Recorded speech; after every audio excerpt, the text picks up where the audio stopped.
หลายมื้อเราไม่ได้มาเก็บสิลองเก็บใกล้ๆกันโอ้มีหลายหน่วยอยู่ก็ล่ะ2-3 มื้อนี่แหละไม่ได้มาเก็บได้หลายเติบอยู่นะนี่ไปลิ้นอยู่เพิ่นออดอยู่อยากกินข้าวได้นะ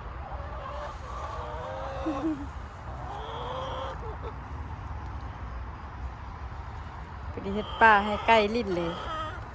มักเล่นกันสิเกิดเองอยู่นี่เด้มักเล่นน้อยเพราะถ้าได้ใส่ปุ๋ยมีขี้ไก่อยู่นี่งามมี2 ต้นมักเล่นจะไปใส่ตำบักแตงแซ่บๆเกิดเองได้นี่นะเอามาทิ่มให้ไก่กินมันก็เลยเกิดเองมีไข่พร้อมกระโตะใส่ไข่กับเปือนขนาด